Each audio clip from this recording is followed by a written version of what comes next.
Okay, so I've been tearing my hair out trying to figure out what the problem is. See that little green light? That's not always there. That means green means good, boot light. But I was getting the orange one for DRAM. And if you notice, I only have 2 on the right to get me, that's 8, 8, 16 in total, right? And I'm also getting video this time. You can see 16,000 megs equals 6 gigs. So my CPU is being registered. My gigs, my RAM is being registered. I'm at the AMI BIOS page, right?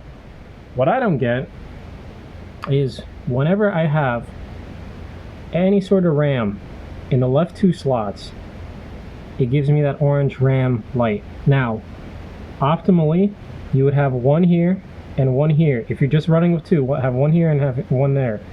But now, the only way for me to get video, and the only way for me to get my DRAM light to go away, so that way I can get my green my green boot light, and get any video and get going, is when I have it on this side. So I'm nerfed. I can only use the right 2 instead of all 4, because I was gonna buy another pair of memory to get a full 32 system in.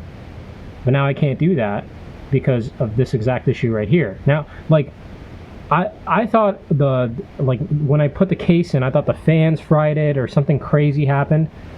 But in reality, something happened to just completely nerf those 2 slots. Like, it's either like, is it a motherboard thing? It just that logical pathway, there's something shorted there? Like I'm looking at the surface components and nothing looks crazy. What, dude? And now we get a green boot light in video, and I just got, like, I was resetting CMOS, I was unplugging I was resetting CMOS, I was unplugging the battery, I was bridging those CMOS pins down there. I was doing all of it, and I brought it down to its absolute minimum configuration of motherboard power, CPU power, right? And on the 590, this is a Z590 plus Wi-Fi. So you don't need those 4, you just need the 8. You don't need the 2 plus 2s, you just need the 4 plus 4s. And I have the power switch on, that's it. No fans, no case fans, I just have the Hyper 212 going. And that should be enough for it at idle. Plus the PSU. Like, what the fuck is going on?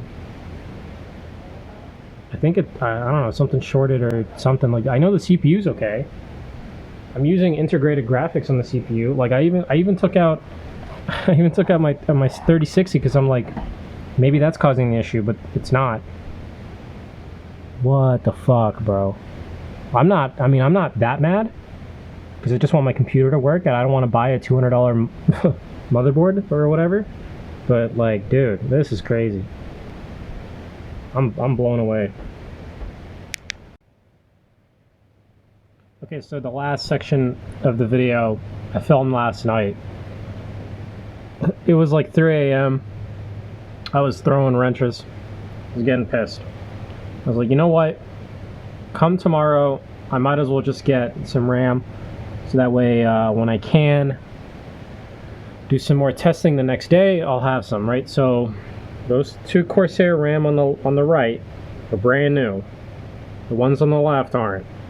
However, previous testing allowed me to conclude that it's not actually a RAM issue, it's the 2 slots on the board itself. Now, what this means is I can't use optimized dual channel, and I know that's not the best scenario for yourself, 1.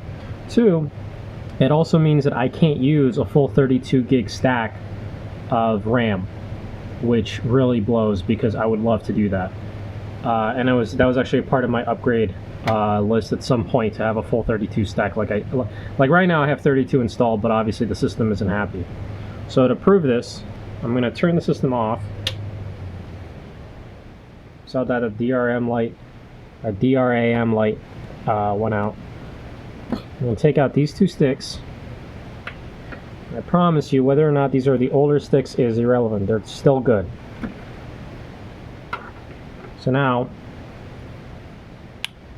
I have these two sticks out, and I have these two in. I turn the system power supply on. I'm going to move my headlamp away so that way you can see the LEDs. And press the power on button. It'll disappear in a second.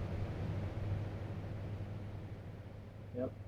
Now, when you get that green light, that means that your monitor light should turn on and that you should get your video and post screen.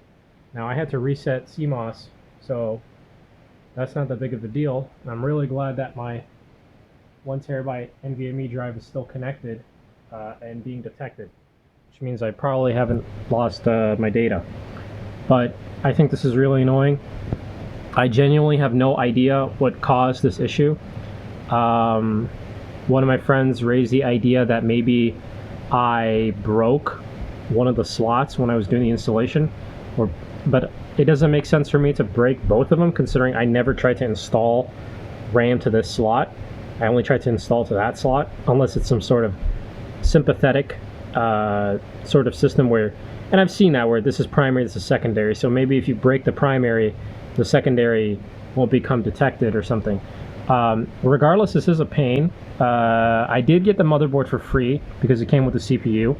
I think it was some sort of Micro Center deal. Shout out Micro Center. I think a new Z590 Wi-Fi would be about $200. You know, DDR4 RAM and DDR4 motherboards have dropped in price now that everybody's like, you know, spending their money and trying to get DDR5 boards and stuff, but it's kind of it's still kind of annoying to be, you know, out of the hole maybe about 200 or something if I were to get a direct replacement.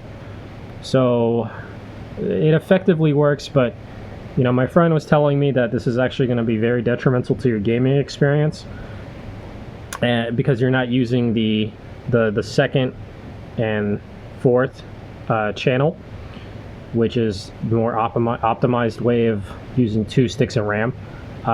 If you only have 1 stick, the manual says to use this set, the 1, 2, the second channel. So now I'm using an unoptimized configuration of having the 4th and the 3rd installed. When he says that, it's actually like a world of difference. So I'm gonna see what that's like, just and see if it's actually like the biggest deal in the world. It probably is, but we'll see. But yeah, this is what I'm dealing with.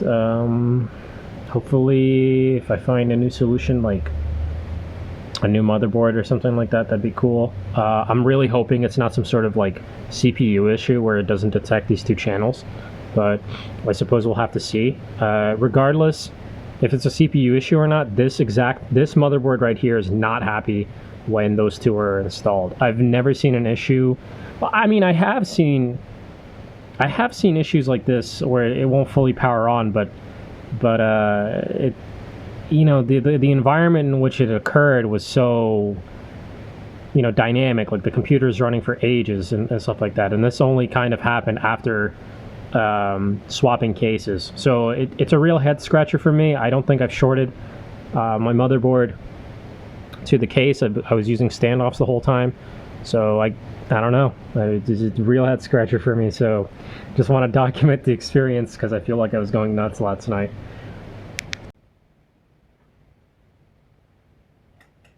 Okay, so here I am in BIOS. You can see that with 2 of them connected in the 3rd and 4th ones from the CPU. It detects them. I only have 2 installed. I don't have 4. So that's why you're seeing that this guy and this guy is this guy and this guy is NA, whereas you can see the 2 Corsairs there.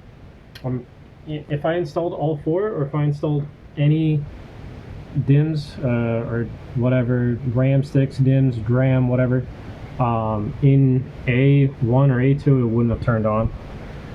So here I am in BIOS. Does it have the time? So this is the BIOS. Now, even if you have a dual monitor system, sometimes BIOS will only appear on 1 screen. it won't like overextend. I mean, I'm not gonna lie, the case is pretty fucking tough. I mean, look at this shit. I put some warning stickers on there because I've like tried to lift the case from the top and pulled up the fan shrouding. I don't know what model number. Sorry, I don't know what model number this thermal tape case is, nor how much it's worth, or any of that fancy jazz. I wish I did, because then I probably would have just stuck with my what? Oh yeah, see. Okay, I wanted to add this at the end. This is my general approach to how I kind of approach this issue. First off, if you're ever doing a case swap, chances are you've already, you know, had a working system in case A before you go into case B. So try documenting your input-output pinouts, because it's going to be the same or similar to your new case, but you're not going to know, you know, which is plus or minus, like when you're already in case B, and that's just going to be a real pain. And I think input-output stuff like this should honestly be standardized. It's kind of ridiculous that it isn't. I know for like most ATX cases they are, and like most OEMs have their own sort of pinouts and stuff that you have to go and check like a Reddit forum or something like that. I recently had to do that for the Dell Optiplex ones.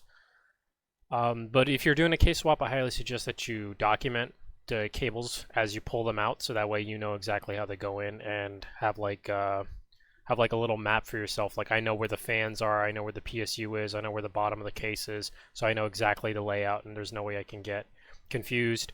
When I was having this issue with the RAM, I documented the RAM that was currently in the system, so that way I can just look it up on the forums and stuff at a later date to see if there's like some ongoing issues with them or whatever. Once I actually got to the troubleshooting step or part of the issue, I listed potential possible solutions here.